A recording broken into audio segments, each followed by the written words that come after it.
Welcome back to the English Prep Podcast, everyone. Today, we're tackling a skill that's absolutely fundamental for anyone aiming to ace tests like IELTS, TOEFL, or PTE. Really, truly understanding spoken English. That's right. It's more than just recognizing words. It's about decoding the whole message. Think about grasping the speaker's intent, the subtle clues in their tone, the context that shapes their meaning. That's the level of listening we're aiming for. Exactly. And when you think about it, strong listening skills underpin so much. In a test, you need to understand instructions precisely. In conversations, you need to catch key details to respond effectively.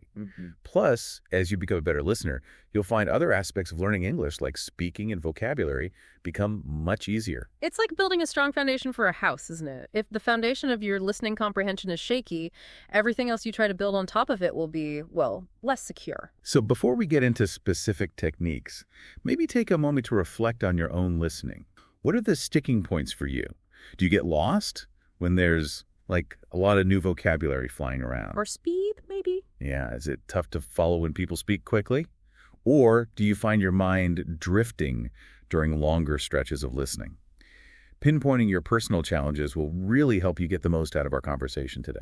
That self-assessment is so valuable. It allows you to be more strategic in your practice, focusing your energy where it will have the biggest impact. Okay, let's dive in. One of the most crucial elements is simply immersing yourself in English audio regularly. Might seem obvious, but consistent exposure is where the magic happens. Oh, absolutely. Think about weaving it into your daily routine, like brushing your teeth or making your coffee. Absolutely. And it's not just about the quantity, but the variety of what you're listening to. Podcasts, for example, they're a goldmine. There are podcasts on pretty much any topic under the sun. Find something that genuinely sparks your interest, and you'll be amazed at how much more engaged you become. Plus, you'll naturally encounter different accents and natural speaking rhythms. News radio is another fantastic resource. Outlets like the BBC or NPR often feature more formal language and a range of voices within a single broadcast, which is great for training your ear. And let's not overlook the entertainment factor. Movies and TV shows can be incredibly effective learning tools. A great strategy is to start with subtitles, to connect the spoken words with their written form. Then, as your confidence grows, challenge yourself to watch without them and see how much you can pick up. That's a really smart progression. Yeah. And for those preparing for academic tests, consider incorporating TED Talks or online lectures into your listening practice. They often employ more structured, formal language, which kind of mirrors what you might encounter in a test setting. What's fascinating here is the distinction between just hearing and actively listening. Simply having English audio playing in the background might offer some, ambient exposure, but it's not going to significantly boost your comprehension. You need to actively engage your brain. Exactly. It's about being an active participant. One technique that can really sharpen your focus is note-taking. Yeah. Even just jotting down a few key words or the main ideas as you listen can dramatically improve your processing and retention. Think of it as creating mental anchors for the information. That's a great analogy. And the notes don't need to be exhaustive, do they? Even brief jottings can serve as powerful reminders of the key information later on. True. Another really effective method is summarization. After listening to a short segment, pause and try to articulate what you've just heard in your own words. That's a fantastic way to really test your understanding. If you can rephrase it clearly, you know you've truly grasped the main points. You can even take it a step further by formulating questions before you listen, and then actively seeking the answers as the audio plays. It turns listening into a kind of treasure hunt for information. This leads us to a crucial point about test preparation. While general listening practice is beneficial, you also need to familiarize yourself specifically with the format and demands of the tests you're planning to take. Absolutely. You need to understand the landscape of the exam. That's where official practice materials come in. Sample questions and full-length practice tests will give you an authentic feel for the question types and the kind of language you'll encounter. And don't underestimate the importance of simulating test conditions. Practicing under timed constraints helps you build the mental stamina and time management skills you'll need on the actual test day. It's about training your brain to perform under pressure. Now, a factor that can often trip up learners is the sheer variety of accents and speaking speeds you'll encounter, not just in the real world, but also in English language tests. Precisely. You won't just hear one standardized version of English. Make a deliberate effort to expose yourself to speakers from different parts of the world, the UK, the US, Australia, even non-native English speakers. Good point. This broadens your auditory perception and makes you more adaptable. Think of it as tuning your ear to different frequencies. And when it comes to speed, it's wise to start with audio that's spoken at a slightly slower pace and gradually challenge yourself with faster speech. It's like gradually increasing the weight you lift at the gym. You build your capacity over time. What's really powerful is how technology can support your listening development. We have access to so many incredible tools these days. Definitely. Language learning apps, for instance, often incorporate specific listening exercises designed to hone your comprehension skills in a structured way. And transcription tools can be a game changer when you encounter sections that are particularly difficult to understand. Being able to see the text while you listen can help you connect sounds with spellings and identify words you might have misheard. Right. That visual aid helps. And it doesn't have to be a solo endeavor either. Consider joining online forums or language exchange groups where you can listen to English content and then discuss it with other learners. You'll gain different perspectives and clarify any points of confusion. Maintaining focus during listening practice can be a real hurdle for many.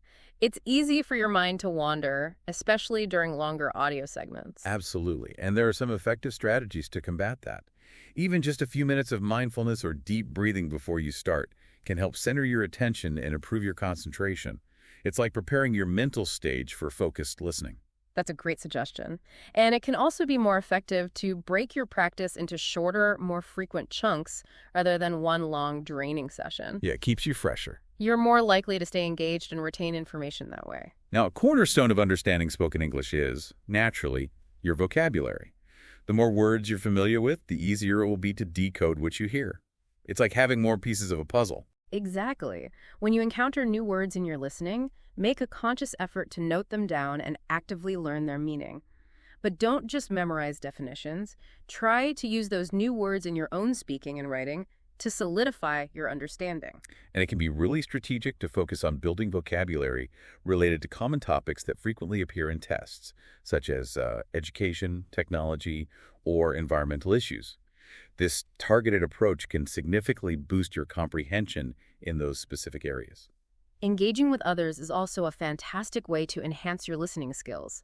The very act of discussing what you've listened to helps to solidify your understanding and identify any gaps. Definitely. Try summarizing audio materials to a study partner. Not only does this test your listening comprehension, but it also provides valuable speaking practice as you articulate what you've understood. And as we mentioned earlier, online communities can offer diverse perspectives and support. It's also crucial to track your progress. You want to be able to see how far you've come and identify areas where you still need to focus your efforts. Absolutely. One effective way to do this is to occasionally record yourself during a listening practice session and then review it. Analyze how much you understood, where you struggled with different accents or speeds. This provides tangible feedback on your development. And if you have the opportunity, don't hesitate to seek feedback from a teacher or more advanced English speakers on your listening comprehension. Their expert insights can be invaluable in pinpointing areas for improvement that you might not have noticed yourself. Okay, so we've covered a lot about preparation. What about when it's actually test day? Do you have any specific strategies for navigating the listening section under pressure? Yes, having a pretest routine can really help to calm your nerves and focus your mind. This might include things like ensuring you've had enough sleep, having a light meal, or doing a quick review of key vocabulary or note-taking strategies. Good tips. And during the test itself, concentrate on one question at a time. Don't get bogged down on a single difficult item. Remember to manage your time effectively and move on if necessary. And it's not just about preparing for tests, is it? Making listening an integral part of your daily life is what will lead to long-term improvement and greater confidence in all English-speaking situations. Exactly. Even small, consistent efforts can yield significant results over time. Think about incorporating short listening activities into your daily routine. Like tuning into a brief news podcast while you're having your morning coffee, or using your commute to listen to an audiobook or a language learning podcast. These small habits add up. Definitely. And even winding down before bed by listening to relaxing English stories or music can create a positive and low-pressure environment for language absorption. Finally, let's touch on some common challenges that learners face and some strategies for overcoming them. Okay. One frequent obstacle is encountering fast speech. If you find it difficult to keep up, utilize playback speed controls if available to slow it down. Right. Listen repeatedly until you feel more comfortable, and then gradually increase the speed back to normal. This trains your ear to process faster delivery. And if you find your mind frequently wandering during listening, try actively refocusing by summarizing what you're hearing aloud, or by quickly jotting down those keynotes we discussed earlier. These actions re-engage your brain. And if you're constantly encountering new vocabulary that's hindering your comprehension, maintain a dedicated vocabulary journal and review it regularly. Building that word bank is essential for smoother listening comprehension. Remember, improving your English listening skills for tests like IELTS, TOEFL, and PTE, and for real-world communication, it's a journey that requires patience and consistent effort. But the rewards are immense. By setting clear objectives, exposing yourself to a rich and varied range of English audio, and actively engaging with what you hear, you absolutely can achieve significant progress.